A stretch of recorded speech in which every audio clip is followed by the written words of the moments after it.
Hey everyone, welcome to day 2, which is letter A of the FAIR Parent Mini Challenge. Now, yesterday, oh hey Jyoti, how are you? Good to see you here. I'll just wait about 10 seconds for others to join. Thank you for showing up today. Hopefully if you weren't able to come yesterday, you were able to watch the replay and you're right here today to get started live again. But every day we'll have a replay, so don't worry if you can't watch live. That's okay, I get it. We're all busy people, but when you can show up live, I just love it. So thank you for being here. All right, so I'm going to get started. Again, we're on day 2 of the FAIR Parent Mini Challenge, which is letter A of FAIR. And before we dive into that, I just want to mention that yesterday we focused on the fears and frustrations in parenting and the importance of having a calm nervous system. So I want you to comment below on how the gentle spine twist vagus exercise went. Was it hard? Easy? You didn't do it? Did you notice anything within you if you did? Just be curious. And that's just a reminder, that was this one here, where we inhale through the nose to the left, exhale through the nose to the right. Amazing. All right, I'll just allow you to do that, then I'll keep going. So today, again, we're on letter A, and A stands for attachment, acknowledgement, and a sensation of awe. But before we dive in, let's do another grounding and vagus nerve exercise. The sigh breath. So I'm going to teach you the sigh breath, and you may have heard of this before. Dr. Andrew Huberman talks about it a lot. The sigh breath is a really beautiful, simple technique. So what we're going to do is we're going to be inhaling through the nose, and then we're going to be inhaling an extra sip, and then we're going to be doing a nice big sigh on the exhale.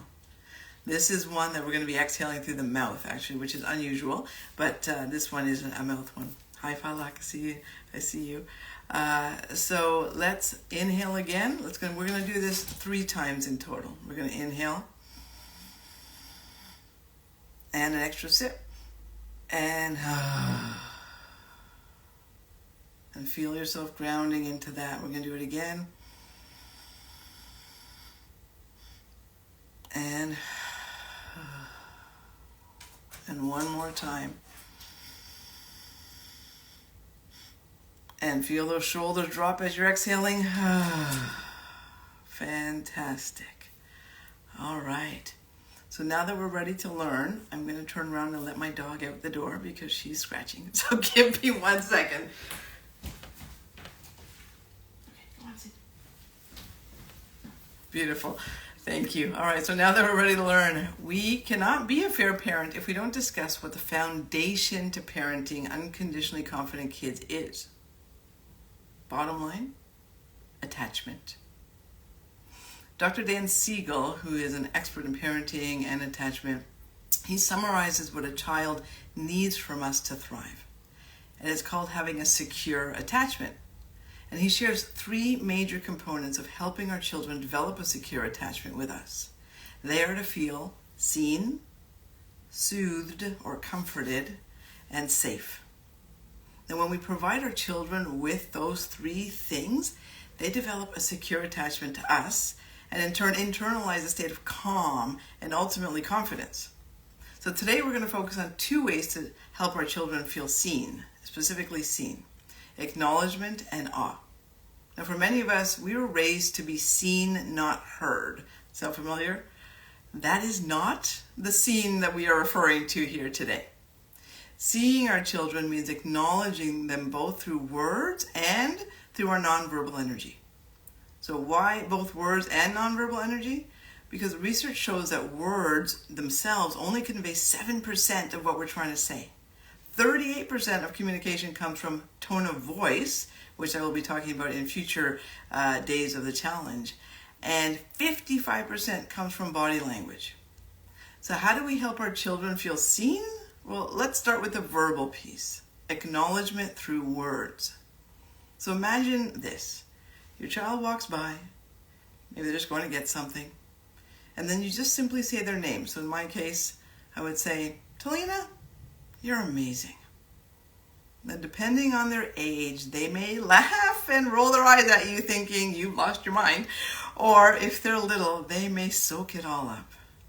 Either way, it's about you practicing to acknowledge them randomly for no reason. Now, I remember Talina asking, "Why are you saying that? I didn't do anything." And she's only about 8 or 10 years old at the time, which, to be honest, broke my heart. And you'll understand why in a minute. But the answer to her was simple. "Talina, because you're amazing." So what are some words right now you can think of to say to your children? Kind words, please. Okay. And I want you to enter them in the comments below.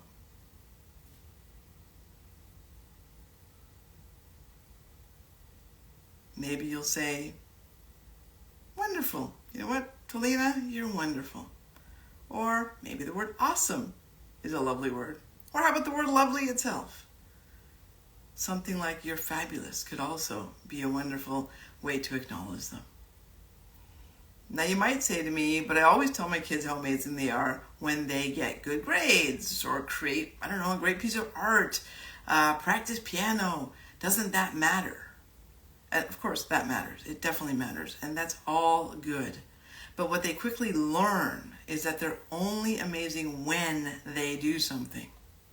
So they learn that they aren't worthy unless they are performing at some level. That's why when Talina said, "But I didn't do anything," I realized I was guilty of only acknowledging her when she did something. If they're only seen when they're doing well, their confidence as human beings just showing up in this world is undermined. So unless I'm doing, I'm not much, is how they think. Or the more common statement that we hear is, "Unless I'm doing, I'm not enough." So we live in a world where doing gets us awards, yet being is considered lazy. And I'm telling you right here, right now, it's okay to just be. The energy we bring to the world when we are at peace and just being is often, honestly, much more powerful than the energy that we bring when we're constantly doing. Remember the research, 5% of our communication is body language. So when our body is constantly in a state of doing, there's not much energy left to communicate kindness and awe with our children.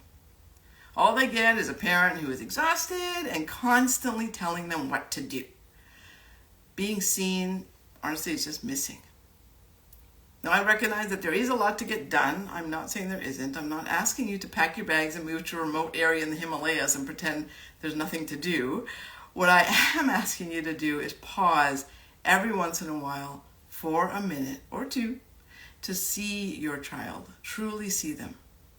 Because without it, our children are left feeling anxious, alone, and believing that they themselves are not enough. So how do we help our children feel seen? Well, verbally acknowledge them. Like I said, "You're amazing, you're awesome." Just be random about it throughout the day.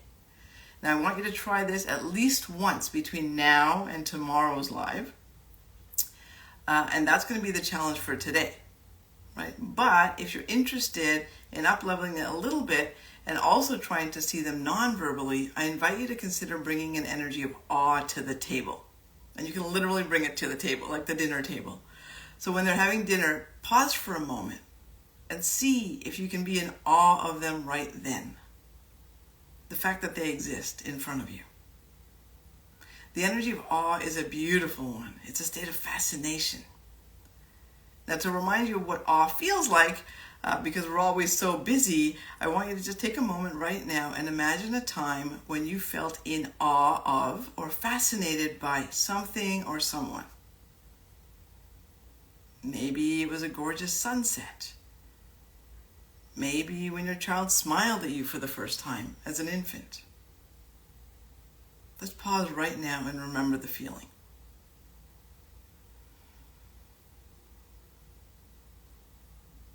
It's beautiful, isn't it? That is what being is. So that is the feeling I invite you to bring to your children randomly. In spite of all the homework waiting to be done or how much TV they've been watching, they are worthy of being seen. They are worthy of being told they're amazing. They are worthy of sensing your fascinated energy. And it may feel uncomfortable, I should say, and even wrong to start. Like it'll feel really, like this is weird. But that makes sense. Anything new at first feels a bit odd. It may also be activating something within you, some part of you that missed out on receiving this type of acknowledgement. So with self-compassion, maybe a Vegas spine twist or a sigh breath, I want you to try to acknowledge your child the way they deserve to be seen, the way you also deserved to be seen. Now again, I do know that doing anything uncomfortable and unfamiliar is challenging, which is why we're here, but it also helps to really know the why, like really bring it home. So when we practice acknowledging them, they will start to know and feel that they are worthy because they exist, not because of their grades or how far they hit the ball. We praise accomplishments way too much, and their identity becomes wrapped in how well they do. This can, and it often does, honestly lead to unhealthy habits, right? Like trying to be perfect all the time, which can then turn into anxiety and even depression. So listen, I get it. We come by acknowledging accomplishments only very naturally. Society ensures it, to be honest. So we need to take that pause and practice some self-compassion as you begin to practice this new way of seeing your children. So again, your challenge between now and tomorrow's live is to randomly acknowledge your child so they can internalize how amazing they are. And over time, develop a calm and secure sense of confidence. So comment yes below if you commit to try acknowledging your child today at least once, and tag a friend who you feel would benefit from this conversation as well. See you tomorrow at 9:30 a.m. right here for letter I of the Fair Parent Challenge. I is for interest. See you then. Bye.